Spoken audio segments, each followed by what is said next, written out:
Hola a todos los amigos de Filosofía Apuntes. Estamos con Plutarco sobre la educación de los hijos. Una de sus primeras obras, breve, ¿no es cierto? Porque pertenece al cuerpo de lo que se conoció la Moralia, que son tratados morales que Plutarco había escrito ya hace mucho tiempo. Y Plutarco nos presenta una educación desde el nacimiento hasta la madurez. Son ideas formativas de cómo se debe educar a los hijos. ¿Cómo se debe educar a los hijos, muchachos? Incluyendo hoy en día, ¿habrá sido lo mismo en la antigüedad? Uno podría responder inmediatamente que no, pero se pueden rescatar algunas cosas. Pareciera ser que nuestros padres de alguna manera trataron de educarnos lo mejor posible, ¿no? Como todos los padres dicen también, no hay una guía, nadie le enseña cómo tiene que educar a los hijos, nadie le enseña cómo uno tiene que ser padre, ¿no? Pero acá hay un tratado, acá hay justamente un tratado sobre la educación de los hijos. Vamos entonces a ver este breve tratado muy interesante. Sin más dilación, vamos allá.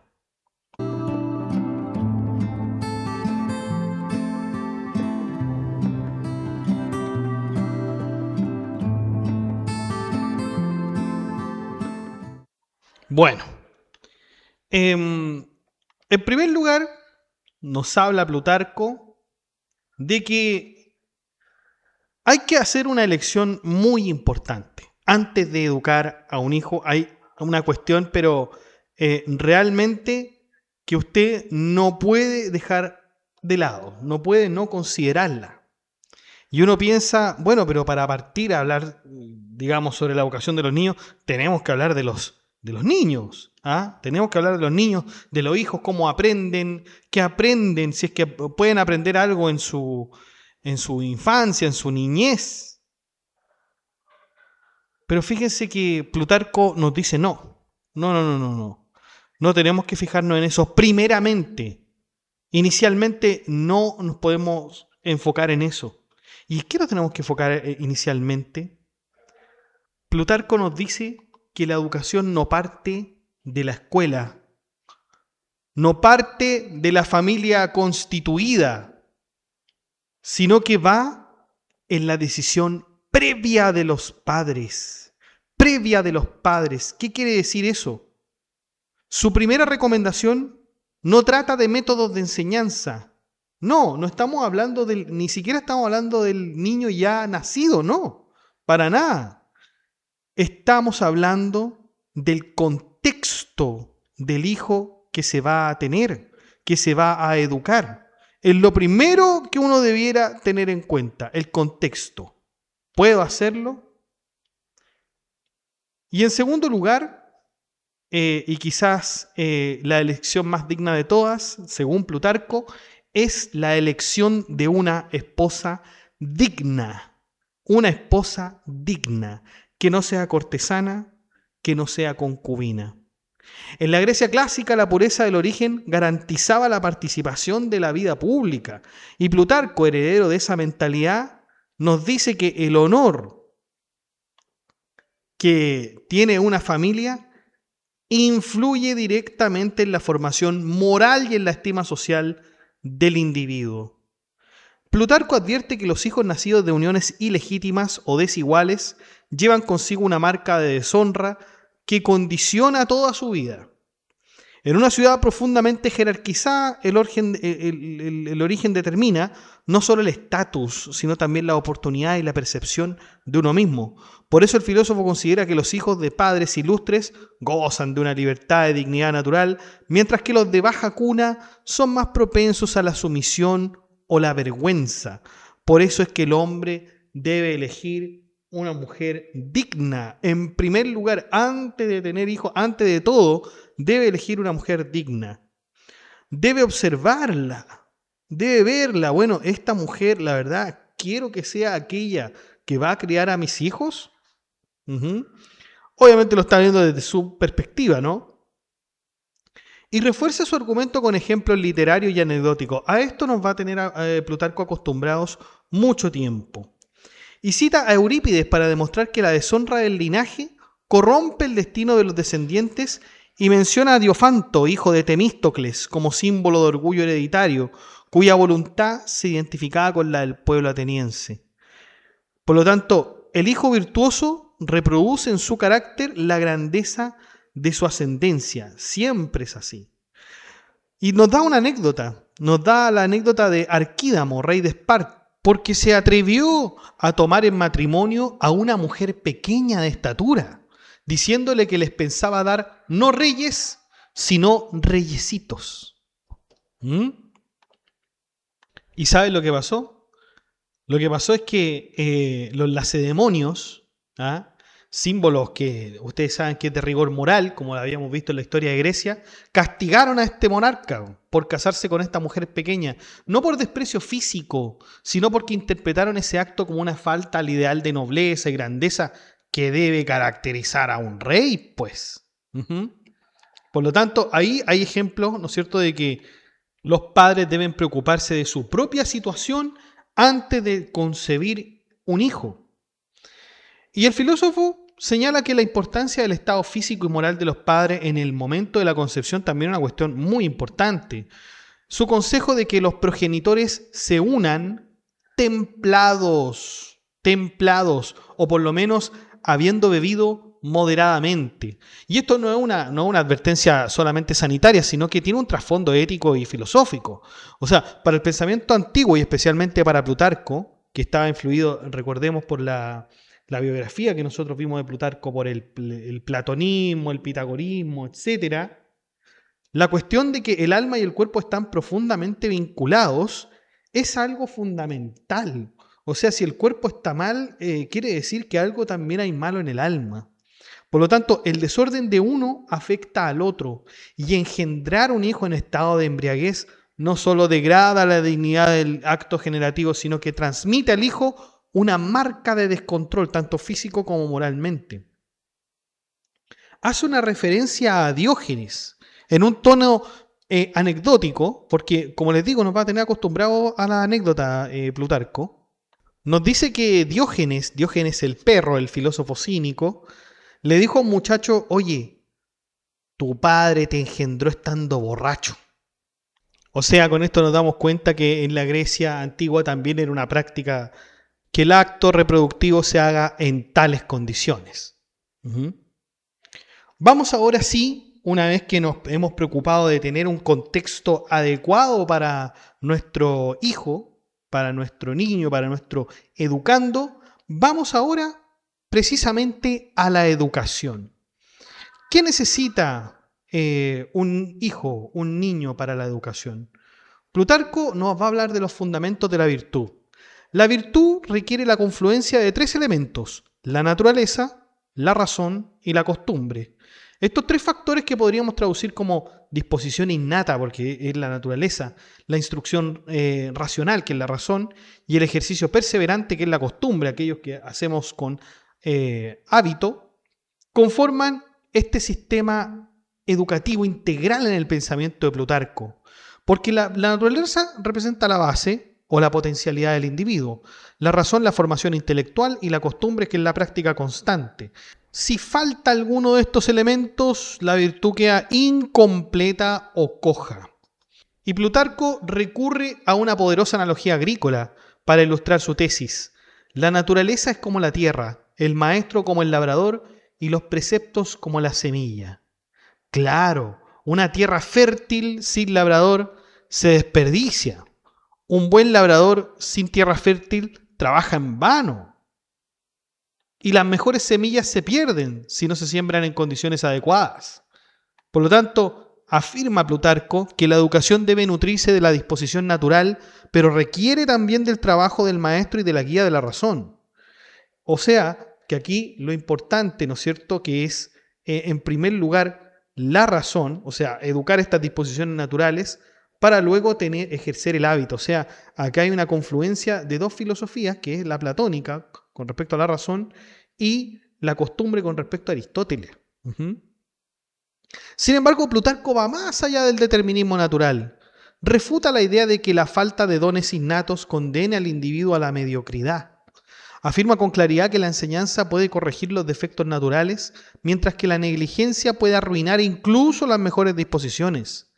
En una frase de gran sabiduría práctica, nos dice Plutarco: la indolencia echa a perder la virtud de la naturaleza, mientras que la enseñanza corrige la torpeza. Con ello enfatiza que la educación y el esfuerzo tienen un poder transformador mayor que el simple talento. Y para reforzar aún más esto, nos dice Plutarco que hay muchos ejemplos. El agua puede perforar la piedra. El agua puede perforar la piedra. Eso ocurre en la naturaleza. Por otro lado, el metal se desgasta con el roce. Incluso los objetos más duros o rígidos ceden ante la persistencia del trabajo.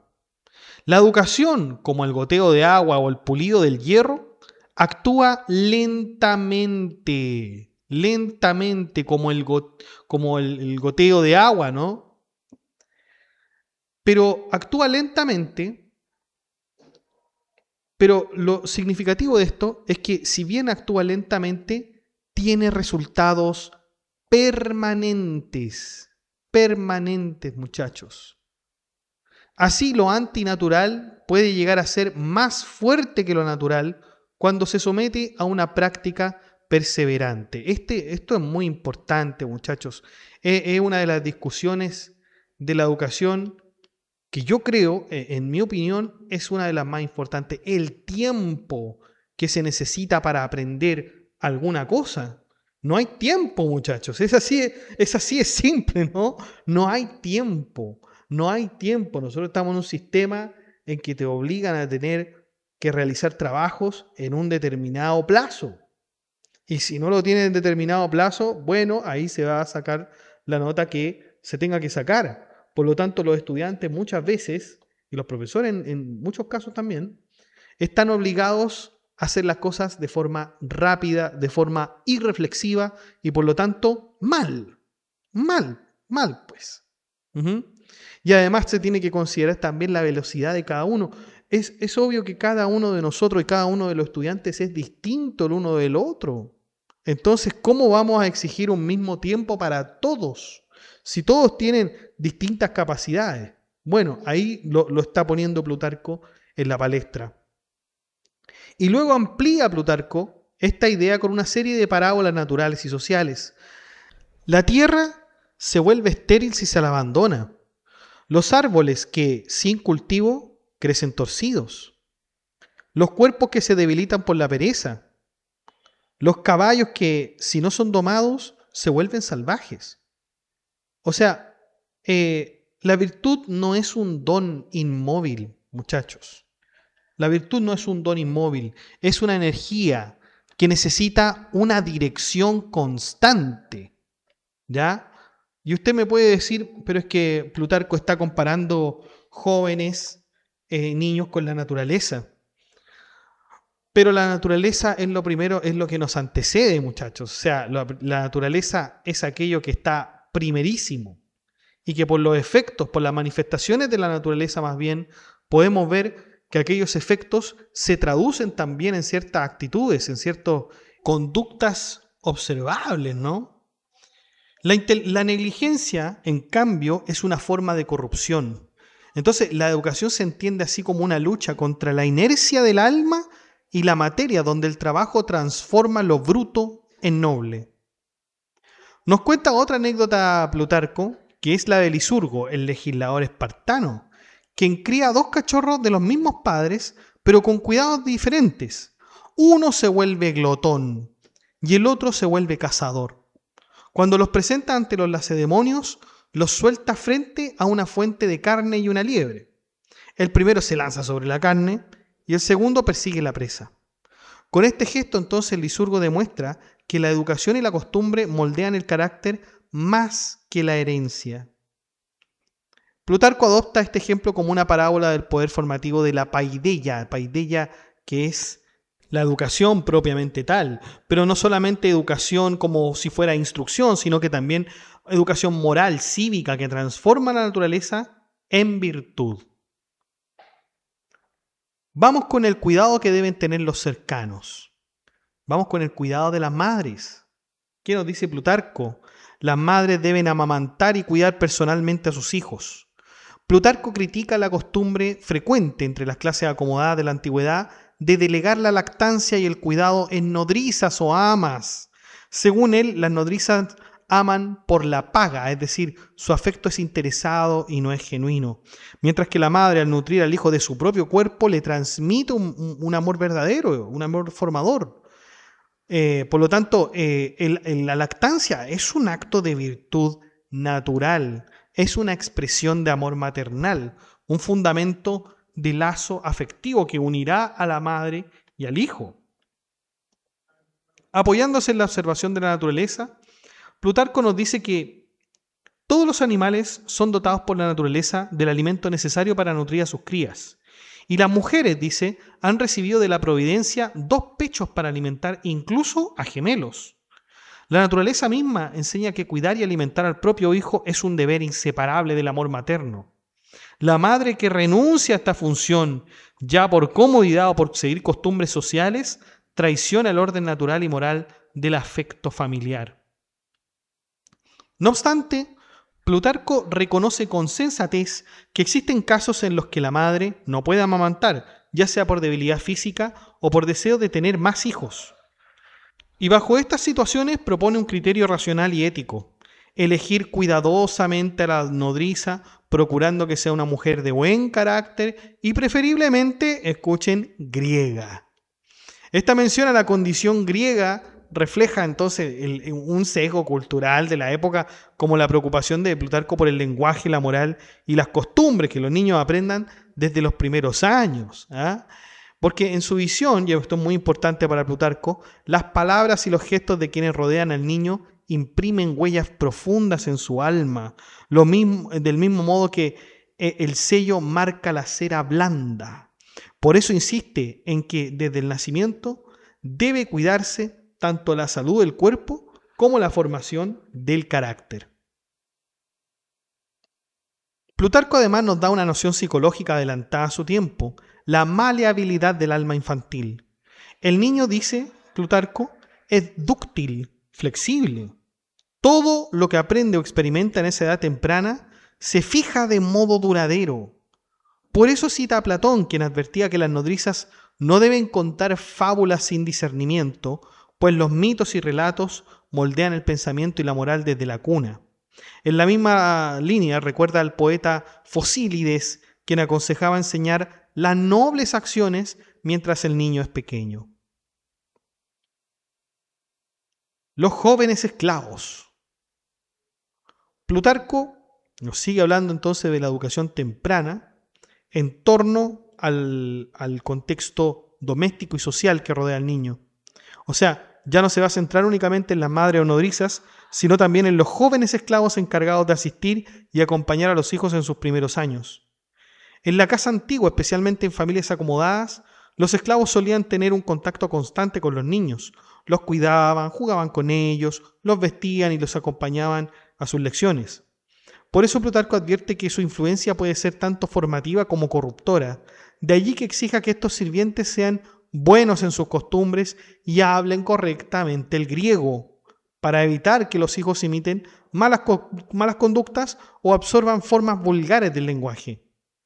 En este sentido, la educación no se reduce a la instrucción formal entonces, sino que abarca todo el ambiente cotidiano. De ahí su advertencia contra la presencia de esclavos, bárbaros y ruines en su carácter, es decir, personas que no tengan refinamiento moral ni cultural. Pero el riesgo no es solo lingüístico. Aquí también está en juego el contagio de los vicios a través de la convivencia constante con estos. Por lo tanto, aquí Plutarco utiliza un proverbio popular: si habitas con un cojo, aprenderás a cojear. Fíjense lo que dice Plutarco: si habitas con un cojo, aprenderás a cojear. Así como el cuerpo se adapta inconscientemente a los movimientos del entorno, el alma adopta las inclinaciones de quienes la rodean. Vamos entonces con los pedagogos y maestros. Aquí retoma su idea central de que la virtud se forma por naturaleza, instrucción y costumbre, como ya habíamos señalado. Pero ahora nos dice Plutarco, enfatiza que el guía o maestro es el intermediario esencial en ese proceso. A los 7 años, edad en que el niño deja el cuidado materno, el pedagogo se convierte en su primera figura de autoridad moral. Por eso advierte con tono severo Plutarco que no debe confiársele esta tarea a bárbaros o tramposos, como acostumbraban a hacer muchos padres de su tiempo. Plutarco observa con ironía que los mismos padres que asignan a sus mejores esclavos los oficios más importantes, por ejemplo, la agricultura, el comercio y la administración, entregan a los peores, a los borrachos, a los torpes, la responsabilidad más delicada que es formar el alma de sus hijos. Plutarco evoca como modelo al Fénix, el pedagogo de Aquiles, paradigma del maestro virtuoso en la tradición griega, prudente, sabio y capaz de instruir en la palabra y en la acción. A partir de ese ejemplo, Plutarco forma un principio, que es que los maestros deben ser irreprochables en su vida, sus costumbres y su experiencia, porque de ellos depende el crecimiento moral de los jóvenes. Claro, esto ocurre de forma muy frecuente, ¿no? Cuando uno está en la sala de clases y ve a un profesor, el profesor es la figura de autoridad. Usted me puede decir que se ha perdido, se ha menguado, etcétera, pero yo creo que sigue siendo una figura de autoridad el profesor. Y cuando uno, en un determinado momento, por una X circunstancia, ve que el profesor comete un acto que podría ser, no podría ser ético, no es moral o no es consecuente con lo que debería tener el rol del profesor, ahí ocurre algo en el alumno. No es que se haya deshecho de su figura de autoridad, pero empieza a pensar el alumno, mira, este es como cualquier otra persona. Y yo no digo que eso sea malo, pero cuando ocurre eso, comienza a desarrollarse una especie de relajo en el estudiante. Y no es que haya perdido la autoridad, si seguramente después de haber hecho el profesor, por ejemplo, un acto como, muchachos, saben que fumar es malo, no lo hagan, y después el estudiante lo ve fuera del aula fumando al profesor. Bueno, el estudiante con razón va a sentir que esta persona no es consecuente con su rol. No es consecuente con su rol y con su discurso moralizante. Perfecto. Pero no va a perder la autoridad, sino que ese alumno en realidad va a perder esa inspiración inicial que le podría haber producido el profesor. Y eso puede ser absolutamente determinante en la labor pedagógica, porque la labor pedagógica tiene mucho de emocionalidad. Tiene racionalidad, por cierto, está el ejercicio de la disciplina, está la materia, perfecto, pero hay mucha emocionalidad ahí y el alumno está, son obviamente seres humanos, se contagian con eso, lo interpretan y lo reinterpretan, el resultado de ello puede ser diverso. Y ahí Plutarco nuevamente recurre a una comparación agrícola. Así como las plantas necesitan estacas para crecer rectas, los jóvenes necesitan la dirección firme de buenos preceptos. El maestro, por tanto, no es solo un transmisor de conocimiento, sino un formador del carácter, encargado de orientar los impulsos naturales hacia la virtud. Plutarco lanza una crítica moral a los padres negligentes que por ignorancia o conveniencia entregan a sus hijos a malos maestros. Algunos lo hacen por simple inexperiencia y otros con mayor culpa lo hacen sabiendo que los maestros son indignos, movidos por el deseo de agradar a amigos o conocidos. Plutarco denuncia esa conducta como una falta de amor paternal y una traición al deber moral. Su comparación es lapidaria. Actuar así es como preferir un mal médico o un mal piloto solo por complacer a otro, aún a riesgo de perder la vida del hijo. Ahí, entonces, hay una exhortación por parte de Plutarco, cívica y religiosa, invocando a Zeus. Y dice, a Zeus y a todos los dioses, Denunciemos esta insensatez de quienes valoran más los favores sociales que la educación de su descendencia. Refuerza su mensaje Plutarco con una cita célebre atribuida a Sócrates, quien desde lo alto de la ciudad querría gritar a los hombres que se esfuerzan por acumular riqueza mientras descuidan la educación de los hijos a quienes piensan dejarlas. La verdadera herencia no son los bienes materiales, la verdadera herencia es la virtud. Nos relata una anécdota de Arístipo de Cirene, quien al ser reprochado por pedir 1000 dracmas por educar a un niño, respondió con ingenio que por esa suma el padre no compraba solo un maestro, sino la posibilidad de que su hijo no fuera otro esclavo. La enseñanza entonces es como una inversión espiritual. Es una inversión espiritual, no es económica. Quien ahorra en educación esclaviza moralmente a su hijo. La educación, según Plutarco, vale más que cualquier propiedad porque forja la libertad interior del ser humano. Los hijos mal instruidos, una vez adultos y registrados como ciudadanos, se precipitan hacia una vida disoluta, se rodean de aduladores, derrochan en banquetes, libertinaje, juegos o se entregan a placeres viciosos que acumulan una ruina moral y física. Hay una juventud corrompida, decadente. Si esos jóvenes hubieran tenido contacto con un filósofo, y está hablando de estos jóvenes ya desorientados, extraviados, quizá habrían aprendido la lección de Diógenes el Cínico, quien enseñaba con brutal realismo que el conocimiento del valor verdadero de las cosas se adquiere enfrentando lo vulgar y reconociendo su vaciedad. Vamos con la educación como un pilar. Aquí se vuelve medio místico, medio oracular Plutarco. Y él mismo reconoce que es así, porque no aconseja sino que proclama una verdad universal. La educación es el principio, el medio y el fin del perfeccionamiento humano. Todos los demás bienes, el linaje, la riqueza, la gloria, la belleza, la salud o la fuerza, son todos pasajeros, externos y en última instancia ajenos al verdadero valor del alma. Solo la educación entendida como instrucción y cultivo de la razón confiere al ser humano una nobleza que no depende del azar, no depende tampoco de la fortuna. Y jerarquiza los bienes, Plutarco. Nos viene a jerarquizar los bienes para que entendamos esto. El buen linaje, por ejemplo, es valioso, pero pertenece a los antepasados, no al mérito propio.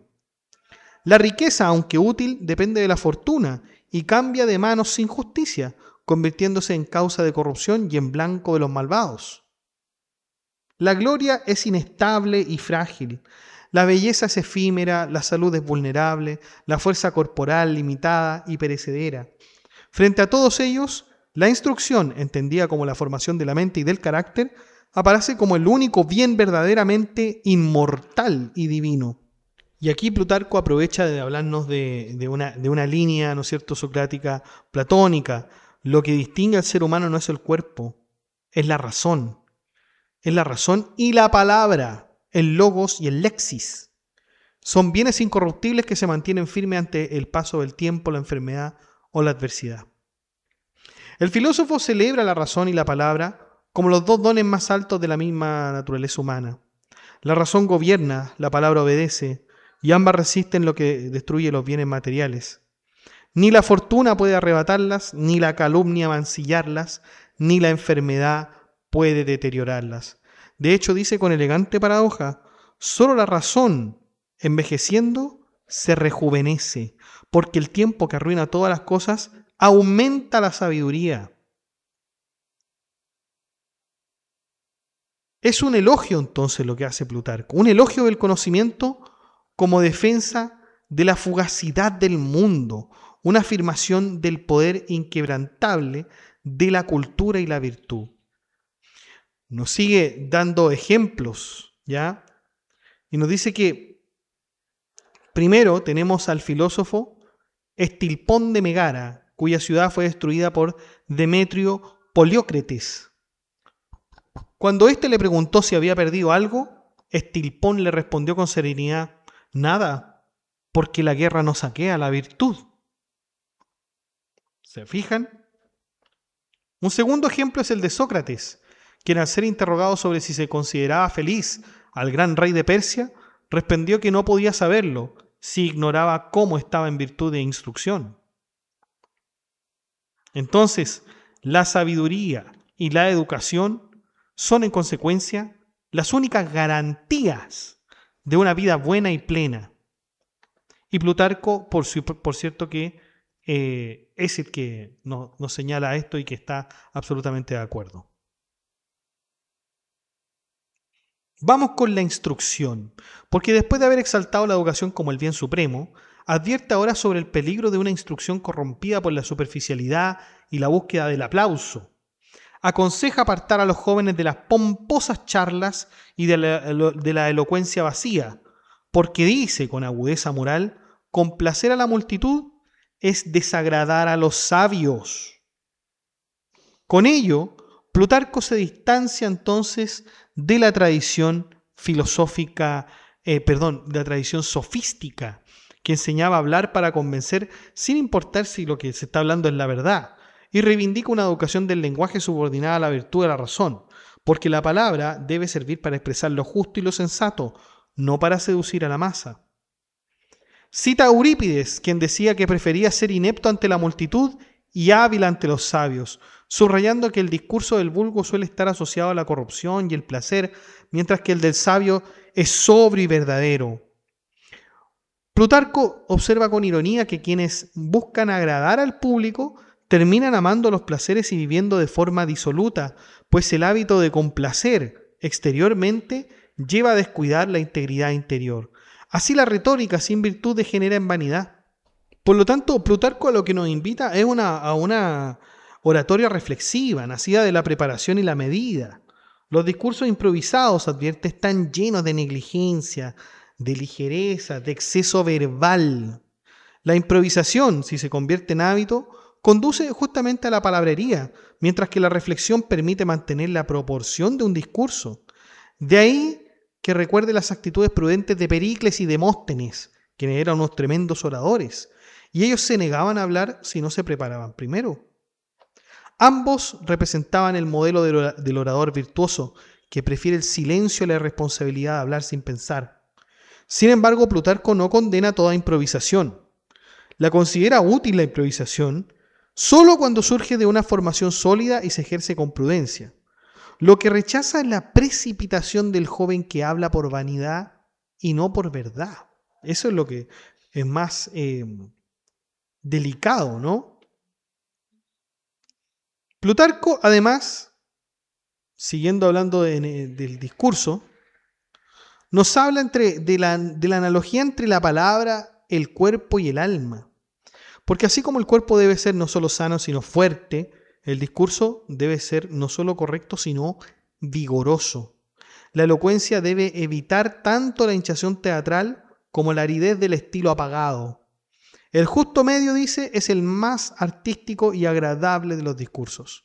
Aquí resuena entonces, como sabemos, el justo medio siempre es Aristóteles, el equilibrio virtuoso entre dos extremos. Condena en todo caso Plutarco la monotonía y la falta de variedad en el discurso, a la que considera signo de ignorancia. La palabra, como la música o el arte, deben poseer ritmo, deben poseer diversidad, ya que la monotonía en realidad fatiga, adormece, tanto al oyente como al hablante. La variedad, en cambio, deleita y mantiene viva la atención, igual que en los espectáculos o en las obras de arte. Este elogio de la variedad refleja su concepción de la educación como una formación integral que une belleza, medida y sabiduría. ¿Y qué representa mejor este centro rector de la educación? La filosofía, nos dice Plutarco. Las llamadas artes liberales, que son la gramática, la música, la geometría, astronomía, retórica, entre otras, son necesarias y formativas, pero no fines en sí mismas. Sirven para preparar el espíritu como un navegante que visita muchas ciudades, aunque solo habita en una. Esa ciudad, dice Plutarco, es la filosofía, es la morada del saber elevado. Solo en ella el alma encuentra reposo, claridad y orientación. El filósofo, es decir, estamos hablando de Plutarco, subraya que la filosofía es el remedio de las enfermedades del alma. de modo semejante a cómo la medicina y la gimnasia lo son del cuerpo. La filosofía enseña a vivir rectamente, a gobernar las pasiones, a tratar con justicia a los hombres y a los dioses, a honrar a los padres, respetar las leyes y mantener la templanza. Su función es terapéutica, pero también es moral. Cura la ignorancia, la ira, la avaricia, el desenfreno, porque enseña al hombre a dominarse y a aceptar con equilibrio tanto la prosperidad como la adversidad. Plutarco ve en la filosofía no un saber abstracto, sino una guía práctica para la vida, la fuente de todas las virtudes. Quien filosofa aprende a no alegrarse demasiado en la buena suerte, ni afligirse en la desgracia, a ser moderado en el placer y dueño de su ira. Tales son para él los signos del hombre verdaderamente educado. Por eso considera perfectos a quienes pueden combinar la vida activa con la contemplativa, aquellos que participan en los asuntos públicos sin abandonar la reflexión filosófica. Porque siempre, muchachos, y esto es lo que lo digo yo, esto es lo que se daba mucho en la antigua Grecia, o sea, los tipos de vida según Aristóteles en la política. Recordemos ese texto, donde Aristóteles decía, bueno, está la vida contemplativa y está la vida activa. ¿Ah? La vida contemplativa es la del sabio, de aquella persona que no participa en los asuntos públicos, pero es absolutamente reflexiva.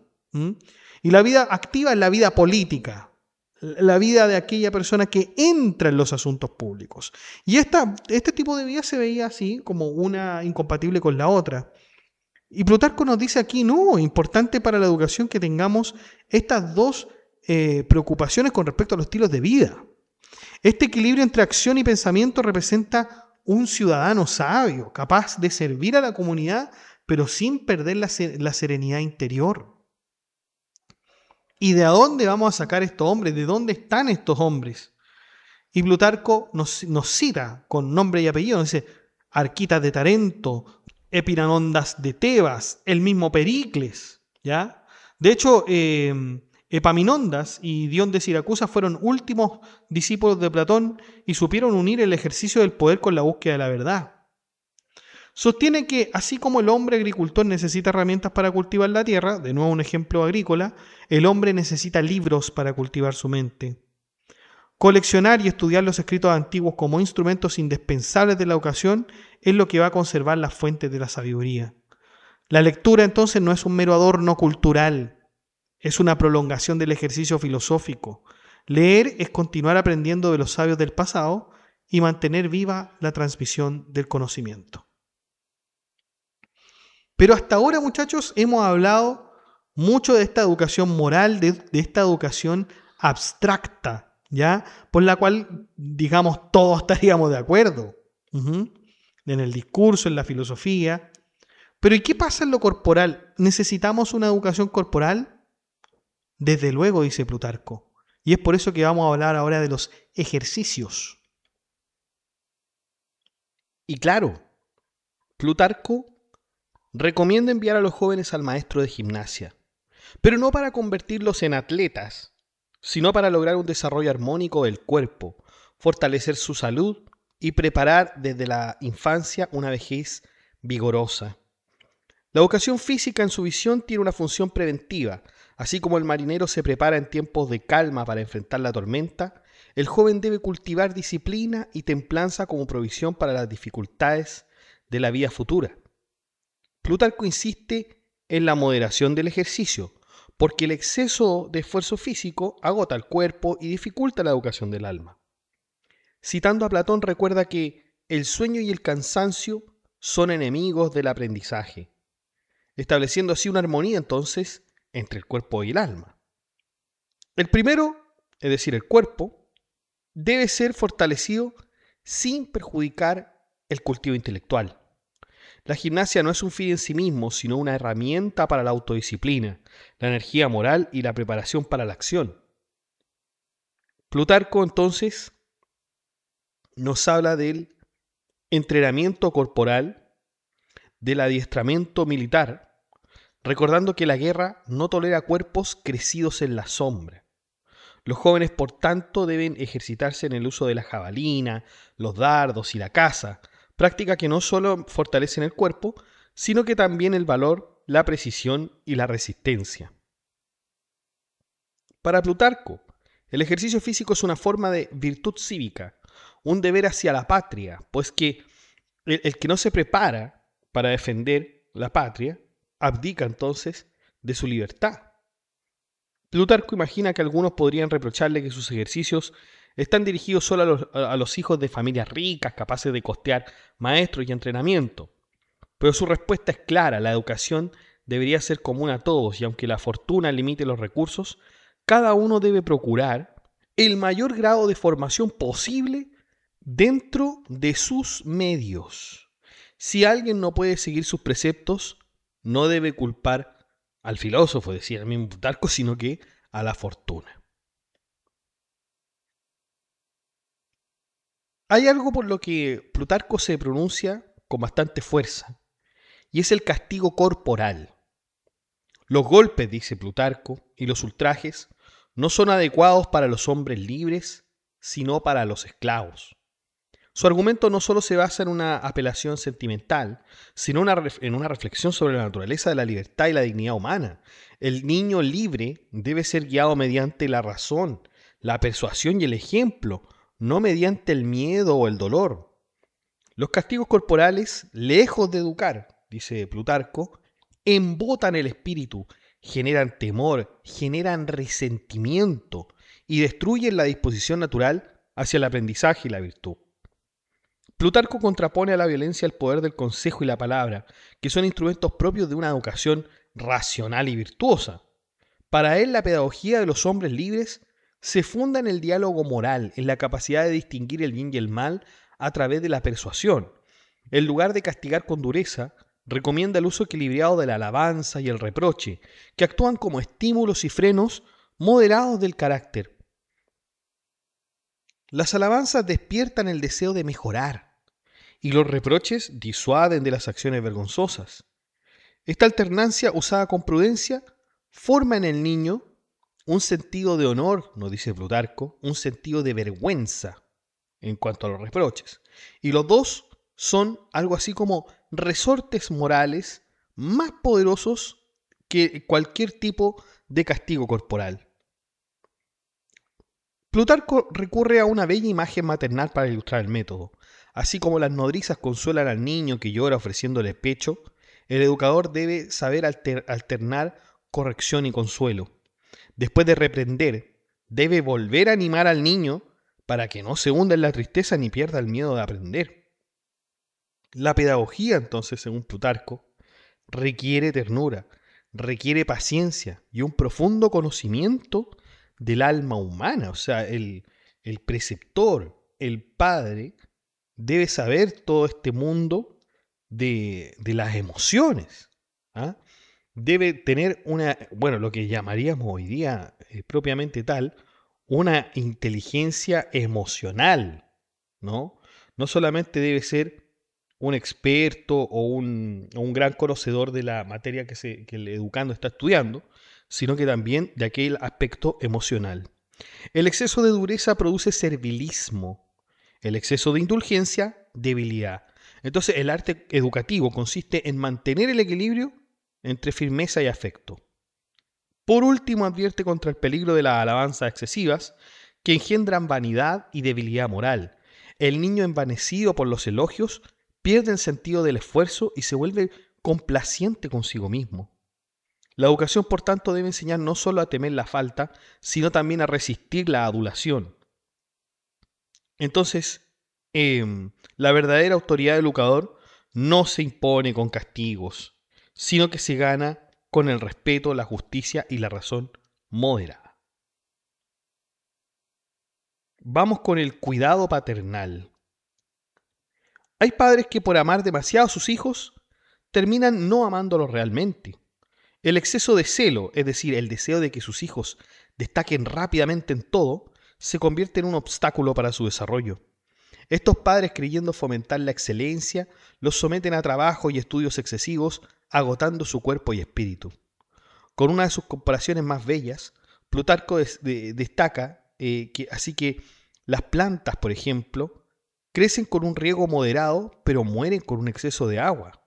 El alma del niño florece con un esfuerzo equilibrado, pero se marchita con la sobrecarga. Plutarco insiste en que la educación necesita alternar trabajo y descanso, porque la vida misma se compone de ambos. El descanso no es un lujo, sino una parte esencial del crecimiento. ¿Ah? Esto es lo mismo que nosotros hablábamos de la vida activa y la vida contemplativa, o sea, necesita haber un equilibrio siempre. Ujú. Y ahí cita ejemplos naturales y sociales para mostrar que todo equilibrio requiere pausa. Por ejemplo, la vigilia necesita del sueño, la guerra de la paz, el trabajo de las fiestas. Incluso los instrumentos como los arcos y las liras deben aflojar sus cuerdas para no romperse. De igual modo, el cuerpo necesita reposo para mantener su vigor y el alma necesita serenidad para conservar su capacidad de aprender. El descanso, concluye, es el condimento de los trabajos. Muchos le podrán reprochar a Plutarco, pero eso es debilidad. Es debilidad, es hacerlo más débil al hijo. Y no.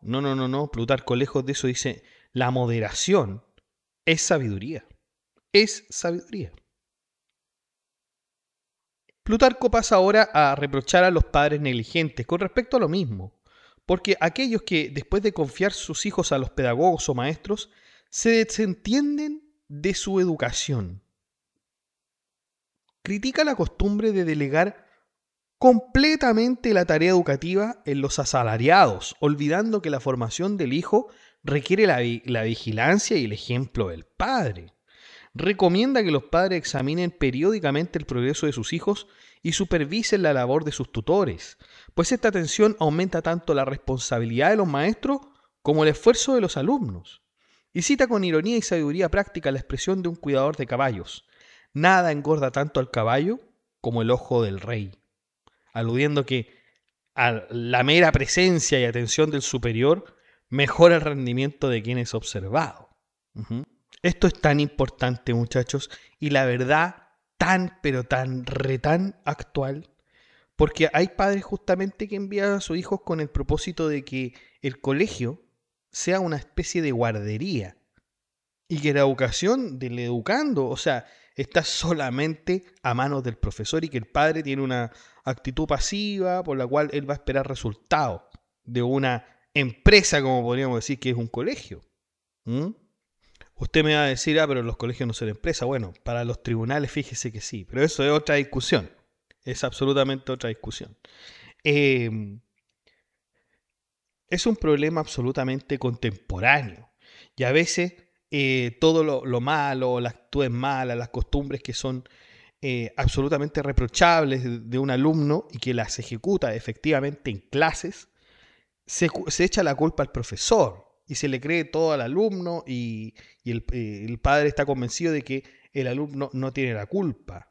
Los defienden e incluso pelean en casos vergonzosos aquí en Chile, pelean con el profesor y no discuten, yo estoy diciendo pelean. ¿Ya? Es lamentable aquella situación. Y esa situación ya ocurría, fíjense, en la antigua Grecia, como nos dice Plutarco, porque recordemos que Plutarco es un filósofo muy observador de la realidad ateniense, de la realidad romana también, y que siempre nos da estos ejemplos, nos da ejemplos de anécdotas que él vivió. Entonces, este problema no es contemporáneo, es de absolutamente hace muchos años. Ahora, claro, está el caso igual contemporáneo de que los padres, de cierto modo, no tienen tiempo para educar a sus hijos. Y hay padres, hay, por ejemplo, familias uniparentales, ¿no es cierto?, donde solamente la madre se hace cargo del hijo o en algunos casos del padre, y no tienen tiempo porque tienen que trabajar un montón y no ven al hijo. Lo ven cuando llega del colegio, el padre ya está muy cansado por haber trabajado todo el día, a veces les toca turno, a veces el hijo tiene que llegar a una casa donde no hay nadie, o donde hay solamente un hermano, qué sé yo, y es difícil también continuar con el trabajo pedagógico y cumplir con esa misión de una comunidad educativa, donde se supone que todos colaboran. Es difícil, hay ciertos casos en que es muy difícil y aún así, con todo, se sale adelante. Pero lo ideal sería que los padres siempre estuviesen involucrados. Y claro, no hay nada más importante que el desarrollo espiritual de una persona que va a tener, como dice el mismo Plutarco, efectos permanentes. Ahora Plutarco nos va a hablar de la memoria. Destaca la necesidad Plutarco de ejercitar la memoria, a la que considera el almacén de la educación. Así es la memoria, el almacén de la educación. En la tradición griega la memoria, la mnemosine, es la madre de las musas, símbolo de que todo conocimiento y arte nacen del recuerdo. Acuérdense que eso es lo que decía Platón, aprender es recordar. Esto es, nosotros tenemos el conocimiento de todo, dice Platón. Todo nuestro conocimiento está en nuestra alma. Lo que pasa es que hay que despertar ese conocimiento. ¿Y quién lo despierta? El profesor. El profesor. Entonces, es la madre de todas las musas. Y así la memoria no solo sostiene el aprendizaje, sino también la prudencia, porque permite reflexionar sobre las experiencias pasadas para guiar las acciones futuras. Plutarco recomienda ejercitarla tanto en los niños dotados de buena memoria, para reforzarla, como en aquellos que son olvidadizos, para suplir sus carencias. Con una cita de Hesíodo enseña que el progreso se alcanza por acumulación constante. Dice: si colocas poco sobre poco, pronto lo poco llegará a ser mucho. Esa es una cita de Hesíodo. Exhorta a los padres, Plutarco, a alejar a sus hijos del lenguaje obsceno, afirmando con Demócrito que la palabra es la sombra de la acción. Lo que se dice revela el estado moral del alma. Quien habla con grosería termina actuando con vileza. Por eso aconseja que los niños sean afables, modestos y corteses, pues el carácter descortés provoca odio, mientras que la amabilidad fomenta la convivencia. Nos da una enseñanza sutil. No solo es bello vencer, sino también saber ser derrotado con prudencia, cuando la victoria se obtiene a costa del bien o de la justicia. Llama a esta una victoria cadmea, recordando el mito de Eteocles y Polínices, que se destruyeron mutuamente en su afán de triunfo. La verdadera educación, dice Plutarco, enseña a dominar el orgullo y a reconocer cuándo ceder es más sabio que imponerse. Existe entonces en el alumno, en ese buen alumno, en ese buen estudiante o ese buen hijo, un dominio de sí mismo. Plutarco invita a los jóvenes a vivir con modestia, refrenar la lengua, controlar la ira y abstenerse de actos deshonestos. Cada virtud se ilumina con un ejemplo histórico. Gilipo, por ejemplo, de Esparta, que arruinó su vida por la codicia. Sócrates, que respondió con calma a la insolencia de un joven que lo pateó, comparando su agresión con la de un asno. Y el mismo Sócrates que soportó las burlas de Aristófanes, sin irritarse, diciendo con humor que lo ridiculizaban en el teatro como en un banquete. Recordemos que Aristófanes, en su diálogo que se llama Las nubes, ahí mostraba a Sócrates como una especie de charlatán, digamos, Sócrates arriba de una nube hablando, qué sé yo. De manera semejante recuerda a Arquitas de Tarento y a Platón, quienes ante la ira supieron abstenerse de reaccionar impulsivamente. Estas historias, como lo cuenta Plutarco, siempre funcionan como ejemplos de autocontrol, ejemplos paradigmáticos y de que la serenidad siempre vence al impulso. Plutarco reconoce, sin embargo, que tales virtudes son difíciles de imitar. No exige perfección, Plutarco, pero por lo menos que uno se esfuerce. O sea, que se intente en la medida de lo posible aproximarse al ideal de los sabios, tal como hierofantes que imitan la vida de los dioses en los misterios. La imitación de los modelos virtuosos es para él el camino hacia la formación moral. Aunque no podamos alcanzar su grandeza, el solo intento eleva el alma. Por eso es que Plutarco, después vamos a ver, tiene una obra que se llama Las vidas paralelas y comienza a comparar a los hombres más grandes y virtuosos de toda Grecia con los hombres más virtuosos de toda Roma. Y lo empieza a comparar y es un precedente de todas aquellas obras que siempre nos hablan de biografías. Pero es fantástico, ya las vamos a ver, por cierto que las vamos a ver, solo hay que esperar un momento. Vamos con un tema muy polémico, pero a la vez interesante, que es el amor pedagógico. El amor pedagógico. Plutarco aborda un tema entonces delicado en el contexto moral y educativo de la antigua Grecia, el amor pedagógico o afectivo entre hombres y adolescentes, conocido como paiderastia, lo que hoy se podría entender como la pederastia. Plutarco se muestra al inicio muy vacilante, debatiéndose entre dos posturas, porque por un lado está la severidad de quienes condenan toda forma de amor entre maestro y discípulo, y por otro está la tradición filosófica que, desde Sócrates y Platón, había exaltado un tipo de vínculo espiritual y formativo entre el adulto y el joven. Claro, recordemos que en la antigua Grecia la pederastia no era absolutamente un tema.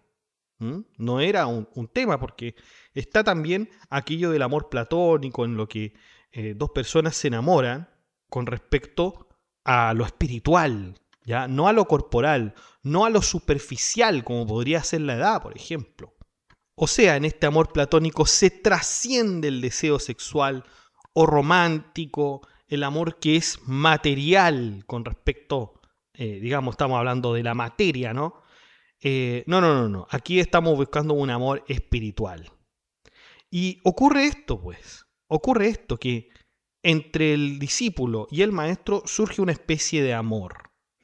Y su tono, el tono de Plutarco, más que doctrinal, es introspectivo, porque reconoce que el asunto lo coloca en una balanza, dudando si debe tratarlo, callarlo, pero finalmente dice, no, lo vamos a ver con honestidad filosófica. Plutarco presenta las dos perspectivas sin simplificarlas. Por una parte, evoca a los padres austeros que juzgan con dureza a los amantes de los jóvenes, considerando insolente o inmoral su cercanía. Claro, hay una preocupación social por preservar la pureza y el decoro de los hijos, pero por otra parte recuerda a los grandes maestros del pensamiento, que son Sócrates, Platón en su tiempo, Jenofonte, Esquines y Cebes, quienes entendían el amor entre maestro y discípulo no como pasión corporal, sino como una relación de educación moral y ascensión espiritual. Y según esa tradición, el afecto del maestro debía conducir al joven hacia la virtud, la moderación y la sabiduría, despertando en él el amor por el bien y la belleza del alma. Para reforzar esta interpelación idealizada, Plutarco cita a Eurípides, que distingue el amor vulgar del otro amor entre los hombres, el de un alma justa, prudente y buena. De esta manera legitima el amor pedagógico como una forma superior de amistad y admiración, fundada en la virtud y no en el deseo. Recuerda con tono ligero pero de forma moralizadora la observación de Platón según la cual se debía permitir a los hombres virtuosos besar al joven que amaran siempre que ese gesto naciera del respeto y la elevación espiritual, no de la concupiscencia. No obstante, también al mismo tiempo, Plutarco traza una línea moral clara, rechaza abiertamente las formas degradadas de las pederastias, como las que se practicaban en Tebas, Élide o Creta, donde el amor se transformaba en un juego erótico o en un rapto simbólico. Condena estos comportamientos por considerarlos corruptores y alejados de la verdadera educación. En cambio, elogia los modelos de Atenas y Esparta, donde su visión idealizada, sí, el amor entre maestro y discípulo tenía un carácter disciplinado y cívico. El adulto era guía del joven en la virtud, el valor y la moderación. Claro que entre dos personas se puede dar una especie de amor espiritual, un amor que trasciende aquello que es corporal, aparente, visualmente atractivo. De eso absolutamente no hay duda. Y siguiendo esa línea, uno se podría enamorar, por ejemplo, del mar, del cielo, de las montañas, de un objeto, un artefacto. Y así también alguien digamos muy mayor, podría enamorarse de un niño. Pero aquí es donde todas las cosas se confunden, porque si nosotros estamos hablando de la pederastia en un sentido histórico y cultural, tenemos que ceñirnos a esta relación pedagógica erótica de la antigua Grecia, donde aquí había un concepto más bien de admiración, ¿ya? De admiración, de orientación hacia la virtud. No se aceptaba que el adulto buscara un placer sexual. Porque el acto sexual en la Atenas clásica, el acto penetrativo del adulto hacia el joven, no era ni social ni jurídicamente aprobado. Y eso lo tenemos que tener muy, muy claro. Por ejemplo, ya nosotros sabemos que Esquines, por ejemplo, hablaba sobre la prohibición sobre la prostitución juvenil, en los discursos de Demóstenes también, donde sanciona a quienes corrompían a los menores, o sea, todo acto de corrupción de los menores. Y esto era justamente un acto de corrupción.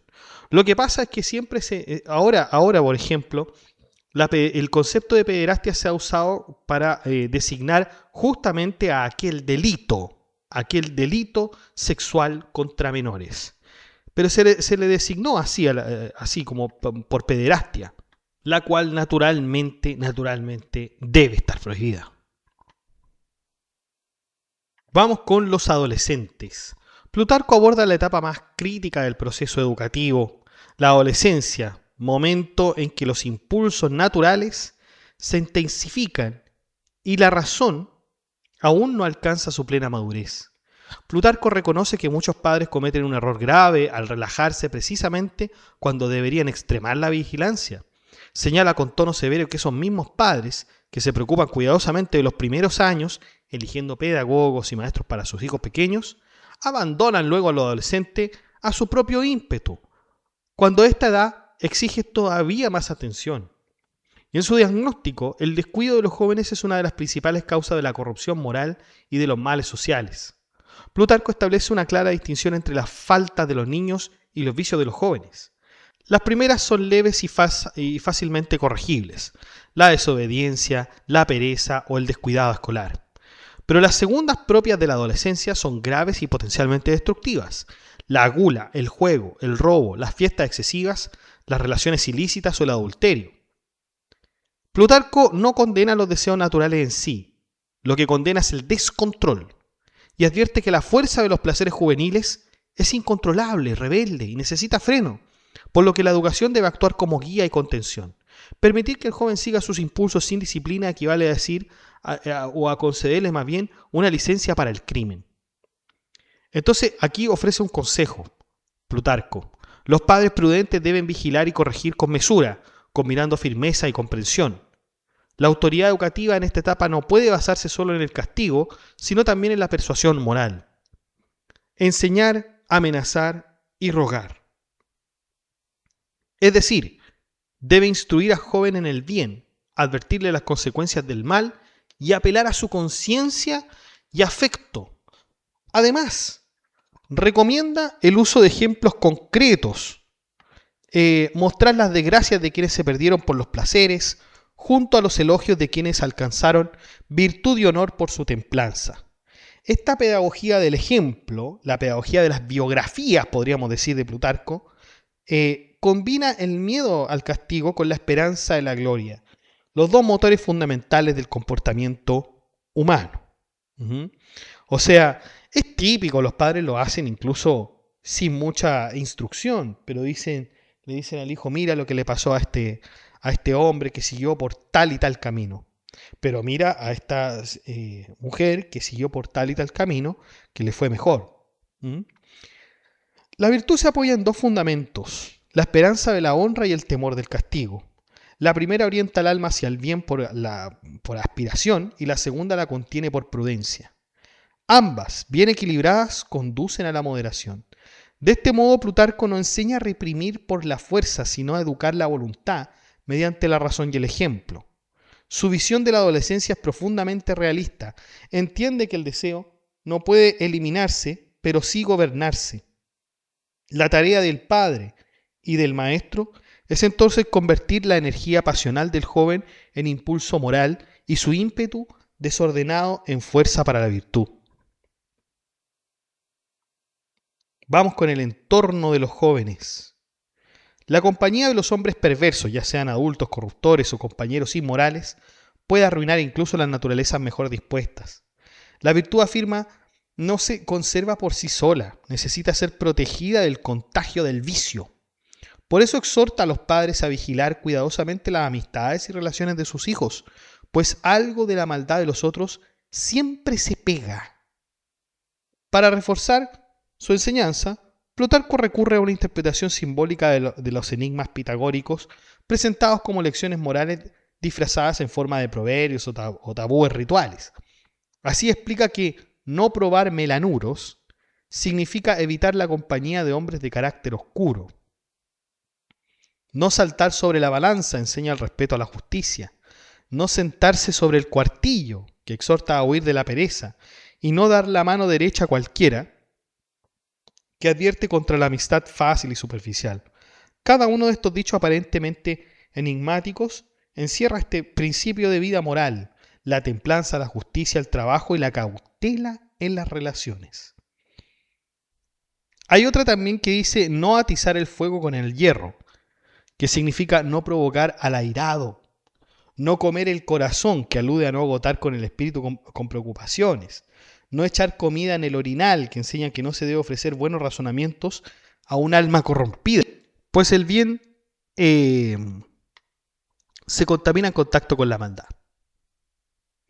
Pero también nos habla, seguimos hablando del entorno, contra aquellos que son los aduladores, a quienes considera la peor amenaza. Los describe como una especie depravada que destruye simultáneamente a padres e hijos. Seducen a los jóvenes con halagos, desprestigian la autoridad paterna, fomentan los placeres y el derroche y se enriquecen de su corrupción.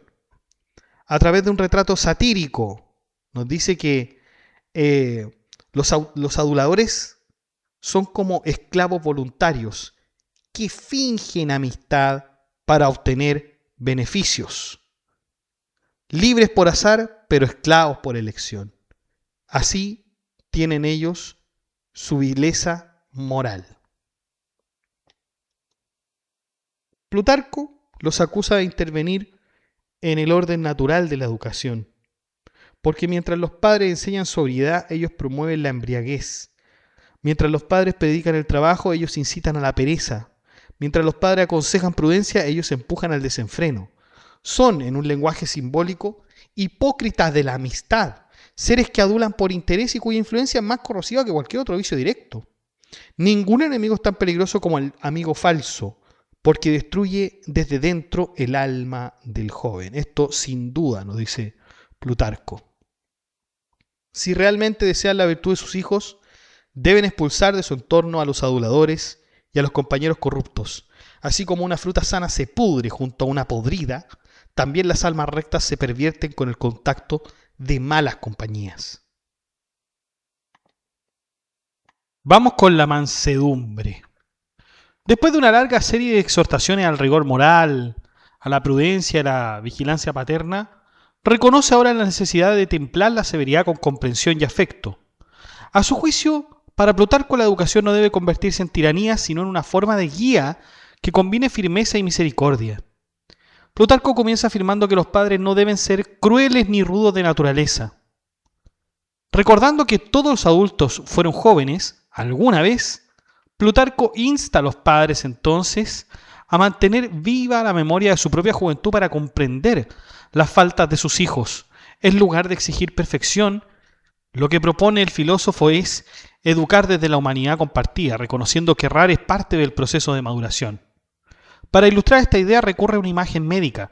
Así como los médicos mezclan los remedios amargos con los jugos dulces, los padres deben endulzar la corrección con amabilidad. El placer, entendido aquí como afecto, ternura y comprensión, se convierte en un medio para hacer aceptable la disciplina. La educación entonces no consiste solo en imponer, sino en guiar con tacto, sabiendo cuándo apretar las riendas y cuándo aflojarlas. En palabras de Plutarco, hay que alterar la severidad con la concesión, de modo que el hijo perciba en el padre no un verdugo, sino que un maestro. De hecho, uno de los consejos más notables es que Plutarco valora la capacidad de moderar la ira y de fingir no ver ciertas faltas leves. Porque este fingimiento no es una hipocresía del padre, sino una estrategia moral. Reconocer los errores sin humillar, corregir sin destruir la confianza. Recomienda incluso adoptar una ceguera y sordera selectiva, trasladando las limitaciones naturales de la vejez al campo moral. No oír ni ver todo, para no reaccionar con cólera ante lo trivial. La tolerancia para él es una virtud del amor paterno, tanto como de la sabiduría. Plutarco, como ya sabemos, enumera ejemplos cotidianos. Si el hijo se emborracha, perdónalo. Si te engaña con un criado, reprime la cólera. Si toma una yunta del campo, regresa oliendo a vino o perfumes, guarda silencio. Estos ejemplos, lejos de justificar el vicio, ilustran la necesidad de no reaccionar con violencia ante las debilidades propias de la juventud, sino de corregirlas con paciencia. En su pedagogía, el silencio puede ser más eficaz que el castigo y la comprensión más poderosa que la reprensión. La mansedumbre es la verdadera fuerza del padre.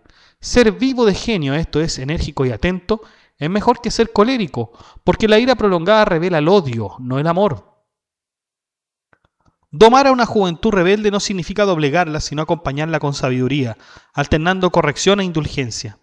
La autoridad, cuando se ejerce con equilibrio y compasión, se convierte en una forma de amor racional, capaz de transformar la rebeldía en juventud. Vamos ahora con algo muy importante también, que es el matrimonio. Para Plutarco, el matrimonio no es solo un deber social, sino también un instrumento pedagógico y moral que contribuye a moderar los impulsos y a consolidar la virtud. Su tono es el de un consejero. Es un consejero que, tras haber guiado al hijo desde el nacimiento hasta la juventud, ahora le va a mostrar el último paso hacia la madurez y la responsabilidad. Plutarco recomienda que los jóvenes más inclinados a los placeres, aquellos que se muestren rebeldes o insensibles a las exhortaciones morales, sean puestos bajo el yugo del matrimonio. Esta expresión es una expresión absolutamente agrícola, porque refleja la visión antigua del matrimonio como un vínculo disciplinador que somete los deseos a la medida de la razón y la conveniencia. Para Plutarco, la unión conyugal funciona como una cadena segura de la juventud, un límite natural frente a la desmesura del deseo. El matrimonio en este sentido no es visto solo como una institución social entonces, sino como una escuela de templanza capaz de transformar la energía pasional en fidelidad, en trabajo y en prudencia. Sin embargo, Plutarco advierte que la elección del cónyuge debe guiarse por el equilibrio y no por la ambición. Su consejo es claro: escoge a tu igual. Escoge a tu igual, que es una máxima de hecho atribuida a Pítaco, y encierra una profunda sabiduría moral y política, porque casarse con alguien muy superior en riqueza o linaje genera desequilibrio y servidumbre, pues el marido pierde toda su autoridad y su libertad, convirtiéndose así, como dice el autor, con ironía, en esclavo de la dote.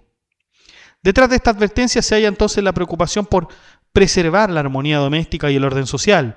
El exceso de desigualdad en el matrimonio destruye la estabilidad del hogar y corrompe el carácter del marido.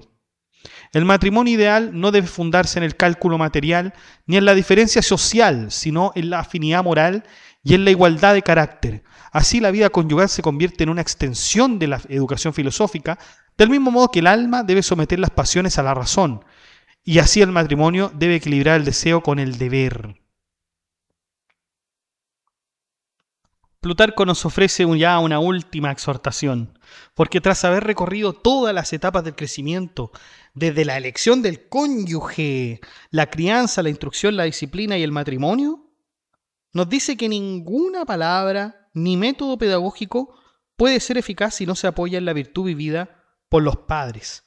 La educación para él es ante todo una forma de vida, una coherencia entre el decir y el hacer.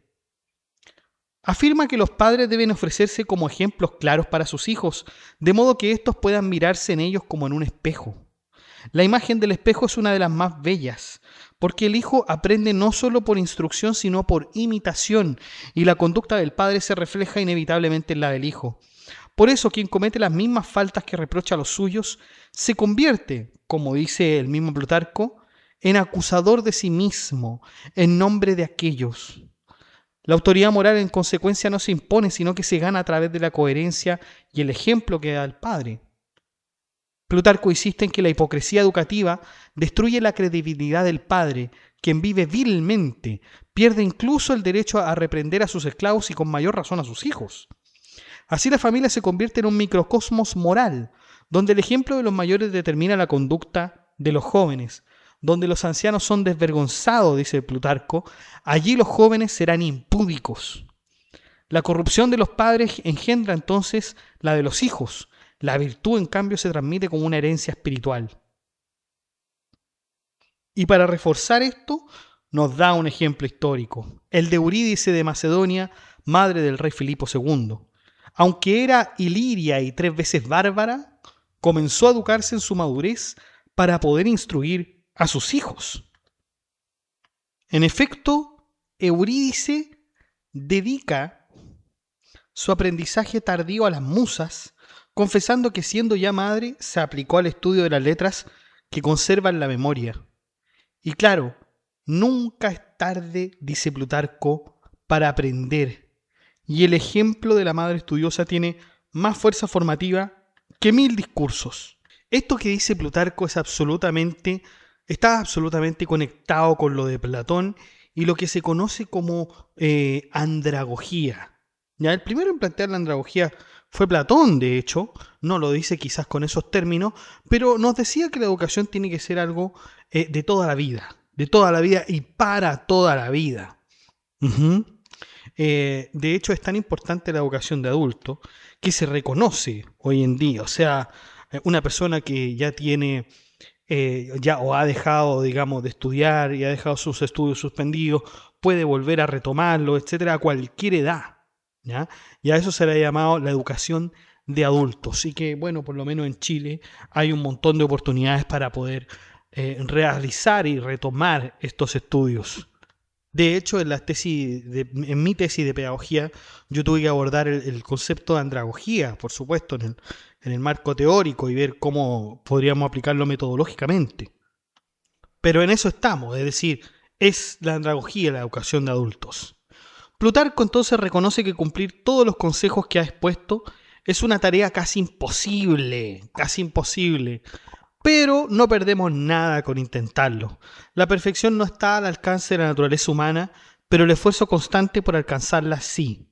La educación, por tanto, no es una obra que se termina, sino un proceso continuo que requiere buena fortuna, pero también mucho cuidado.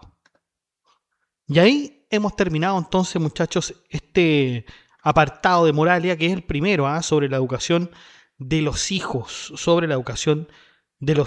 A mí, por supuesto que me pareció bastante completo, porque como vimos, no parte Plutarco desde el nacimiento, de cómo educar al hijo desde el nacimiento, sino que parte mucho antes, eligiendo la pareja adecuada.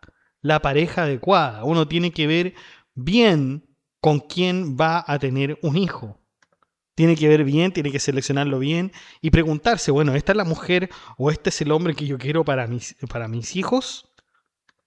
A veces uno ni siquiera está pensando eso, pero de repente con reflexión y con esta idea de que Plutarco también señala que el matrimonio puede hacer que alguien de alguna forma comience a tener una especie de madurez, una especie de centralidad, o sea, aquellas personas que tienen el temperamento de forma muy pasional, de forma muy sensible, este hombre que pertenece al mundo de la idea, de la apariencia, del espectáculo, para que siente cabeza, como decimos los chilenos, bueno, que se case. De hecho, cuando uno le dice a una persona o cree que una persona ha sentado cabeza es justamente cuando tiene hijos o cuando se casa. Eso es lo que le recomiendan a una persona que es absolutamente dispersa, sibarita, buena para la fiesta, bohemia, etc. Es increíble también la analogía que hace Plutarco con respecto a los niños, a la crianza de los hijos, a la educación de ellos, con respecto a lo agrícola, ¿no? Siempre tratando de ver aquello de la semilla, del árbol, de la planta, que es muy importante. O sea, lo más perfecto, tienen los griegos, es la naturaleza. Una de las cosas que sobrepasa lo humano. Porque si nosotros vemos la jerarquía de seres, como lo hacían los antiguos, primero están los dioses, después está el mundo. Está el mundo. Está el demiurgo, y después está el mundo. O sea, primero se crea el mundo, primero se crean las cosas, y después se crea el ser humano. Por lo tanto, antes Los seres humanos tienen como maestros a la naturaleza y por eso se guían por la naturaleza. Ujú. También está esto de los modelos, ¿ah? Esto es muy importante, los modelos. Y de hecho Plutarco estaba tan convencido de que uno para tener una actitud moral tenía que tener modelos.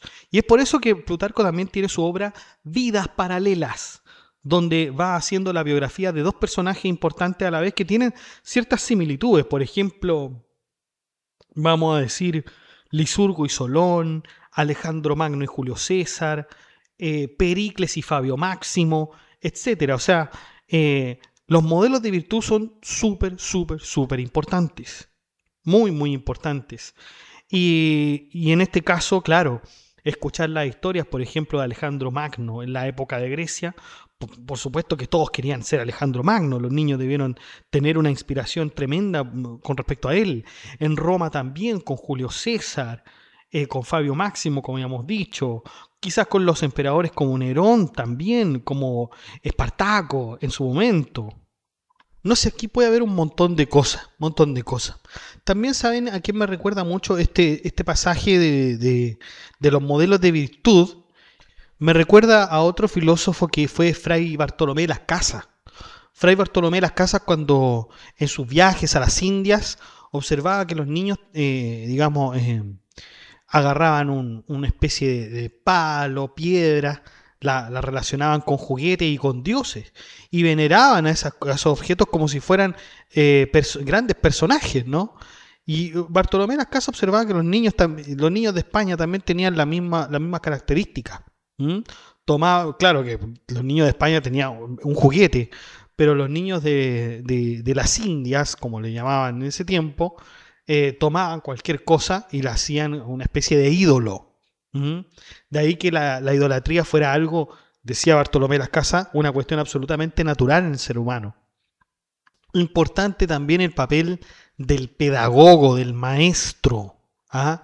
Que debe instruir a los jóvenes de la mejor manera posible, sobre todo cuando es tan difícil a veces educar muchachos, sobre todo en Chile, donde hay la posibilidad de que puedas tener 47 alumnos en una sala. Yo por lo menos tuve esa, esa no grata oportunidad de tener 47 alumnos en la sala, donde podrán ustedes deducir que es imposible hacer una clase y que todos comprenden, que todos pongan atención al mismo tiempo.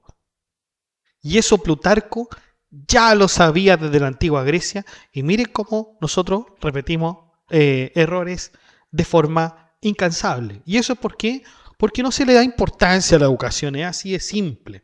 Es así de simple, aunque uno ve, por ejemplo, la biblioteca del Congreso Nacional y ve el presupuesto nacional, lo que más, con respecto a lo que más hay gasto es salud y educación. Pero eso no se traduce, no se ve finalmente, ¿no? Y eso es quizá una de las cosas más paradójicas que puede haber en un sistema. Y es crítico, ¿saben? Es crítico porque es lo que dice Plutarco. O sea, la educación, a diferencia de todas las otras disciplinas que se dedican a la protección, por ejemplo, del patrimonio, las ingenierías que se dedican a producir, ¿no es cierto?, a la producción del país, el derecho que se dedica también a proteger ciertos derechos patrimoniales, bueno, y también extrapatrimoniales, ¿no? Entre otras disciplinas, la gran diferencia es que la educación es permanente. La educación es absolutamente permanente, no es para nada temporal. Uno, ya sea como padre o como profesor, puede hacer en el niño que este niño tenga un agrado o un desagrado con respecto a cierta persona, un agrado o desagrado con respecto a cierta materia, con respecto a ciertos asuntos, etcétera. Por eso es que uno tiene que tener mucho cuidado con los educandos, con los hijos, con los estudiantes en general, porque uno tiene mucha fuerza en ese aspecto cuando se trata de influencias, ¿no? Piénselo un momento. Piénselo, si usted tiene hijos, si usted es profesor, está a cargo de niños. Piénselo, ¿es usted un modelo de virtud? ¿Es usted un modelo de virtud? Claro, no es Julio César, no es Alejandro Magno. Pero no olvidemos que dentro de todo un sistema, la familia o la escuela es un microcosmos. En ese microcosmos, ¿usted es un modelo de virtud? Lo dejo invitado al grupo de WhatsApp y al de la comunidad para que comentemos este y otros temas.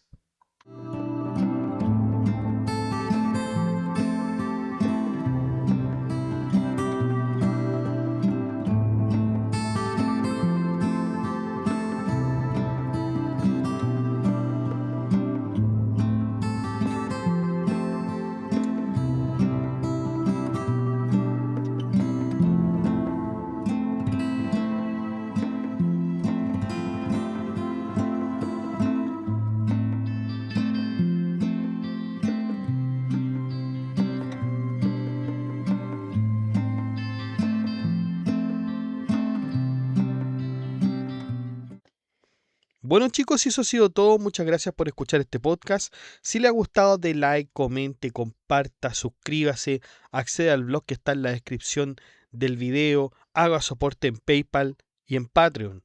Saludamos a nuestros mecenas. En primer lugar, a Diego, que es el mecenas nivel Lorenzo de Medici. Muchas gracias, Diego. Su apoyo permite seleccionar y hacer posible el episodio destacado de este mes. Además, su participación no solo respalda este trabajo, sino que también orienta el rumbo de nuestras investigaciones. Así que muchas gracias, Diego. Agradecemos también a nuestro mecenas medieval, que es Gab Welther. Agradecemos su compromiso sostenido con la preservación de este canal, de la transmisión del conocimiento, entre otros. Su aporte contribuye a mantener vivo este espacio de estudio y reflexión. Muchas gracias, Gab Welther.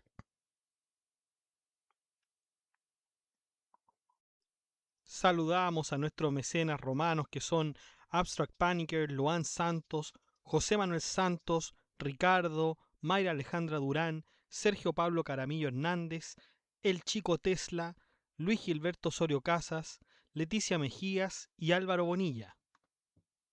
Gracias muchachos por brindar la base que sostiene este proyecto mes a mes. Su constancia y apoyo permiten que esta labor continúe con seriedad, disciplina y dedicación. Y usted también puede ser un mecenas y apoyar este proyecto educativo que es Filosofía Apuntes, haciendo clic en el botón unirse de cada video, en el cual usted podrá encontrar todas las membresías y usted podrá escoger la que mejor le acomode, la que mejor le resulte.